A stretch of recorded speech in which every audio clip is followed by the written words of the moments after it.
Morning. Codename Bananas, Chapter 13. Please, please, please, I beg you, pleaded Eric. You can't put Gertrude down. She's my best friend in the world. The boy burst into tears. I won this, Sue, not you. It is the only solution for that beast, thundered Frown. He checked his time on his gold watch that nestled in his waistcoat. Boy, you should be in school soon. Now hurry home. I need to have words with your great uncle. Sid gulped. He knew what was coming. What's going to happen to him? Asked the boy, wiping away his tears with his soggy sleeve. This is none of your business. Now please leave the premises at once, and this time don't come back again. I never, ever, ever want to see you in my zoo again. I can't let you hurt Gertrude. I won't. At that moment, a tall, broad lady in a crumpled white coat marched into the room. Batter, who was pacing behind, looked positively tiny next to her. She wore a monocle over her eyes, both as dark as night. Her greying hair was arranged like a bird's nest. When she grinned ghoulishly, she revealed the blackest teeth you ever did see. In her hand, she held a syringe with a strange purple liquid inside. There's a shot of her there. Quite scary looking. Oh, good morning, Miss Null, chirped Frown. Miss Null merely growled her reply. The startling sound made Eric tremble. It is with some sadness that I command you to put down the gorilla, announced Frown. Grr, grr, grr. She replied. She didn't cough, that was just me. What did she say? Asked Frown, frowning. Let me translate for you, sir, offered Batter. I've learned to speak, Noel.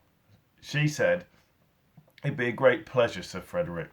Oh, jolly good, replied Frown, although from his face it looked as if he wasn't convinced that this was what she'd really said. Thank you. The vet held her syringe aloft, her dark eyes widening with delight. She turned on her heel of her boot to make her way to the door. Not yet, ordered Frown. It will have to be done tonight as soon as the zoo closes. We won't want the public to see. Might upset the children.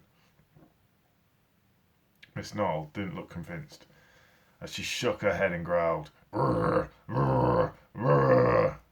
What did she say? Asked Frown. Miss Knoll says, but I like upsetting the children, sir, translated Batter. I'm well aware of that, Miss Knoll, but this is my order. As soon as the zoo closes tonight, you may put down the gorilla. No, cried Eric. I beg you, no. He sank to his knees in desperation, his eyes stinging with tears. Please don't do this. You can't kill Gertrude. She's the kindest, gentlest animal in this zoo. If she could speak human, I know she'd promise never to escape from her cage ever again. I can't listen to any more of this nonsense, declared Frown. Boy, I want you out of my zoo forever. But, now, he barked. Sid nodded for Eric to go. The boy hung his head. He couldn't bear to look at Frown, Batter, or the terrified Noel. He traipsed out of the room, utterly defeated, and closed the door behind him, and to his surprise the corridor was empty. So he lingered there, placing his ear up against the keyhole. Sidney Platt, announced Frown grandly, you are fired from this zoo. But, sir, pleaded the man, I've given my whole life to this zoo. No buts. No one can take care of the animals like I do. If your idea of taking care of these creatures is letting them escape from their cages while a child is on the premises, then you should never be let near a zoo again. Sir? Batter, escort this man off the premises at once. With pleasure, sir, snarled Batter. Miss Noel, I will see you the moment the zoo closes. Grr, grr, grr, grr, grr. What did she say? That's Frown. Yes, translated Batter.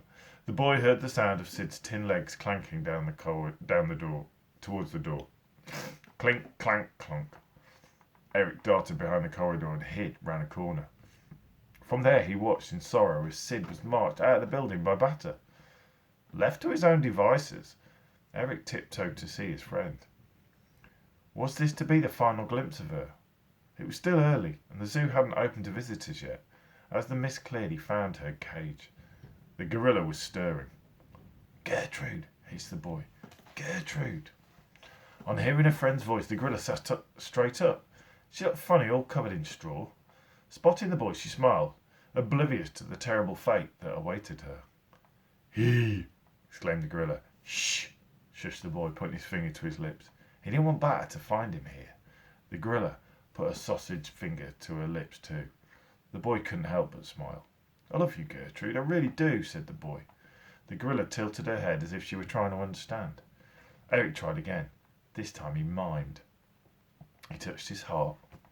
He put his hands up to the cage, and to his surprise, the gorilla did the same. She put her hand on her heart, and then met his hand on the other side of the metal. As their palms touched, tears beaded in the boy's eyes. "This isn't goodbye. It can't be. I'll find a way, Gertrude. Trust me, I'll find a way." Fumbling in his trouser pocket, he found one last raisin. He pushed it through the bars. The gorilla took it, shook her head, and passed it back to him. The boy opened his mouth, and she pushed the raisin in. The boy chewed it and smiled, and she smiled too. Then a look of worry crossed the gorilla's face, and at that moment Eric felt a firm hand on his shoulder. "You! Out!" The boy turned round. It was Bata. Without another word, he marched the boy away from the cage in the direction of the exit. Eric turned back towards Gertrude with his hand on his heart again. Gertrude, being Gertrude, did the same. It couldn't be the last time Eric saw her. It just couldn't. Chapter 14 is the ear trumpet, and we'll read that tomorrow. Have a good day.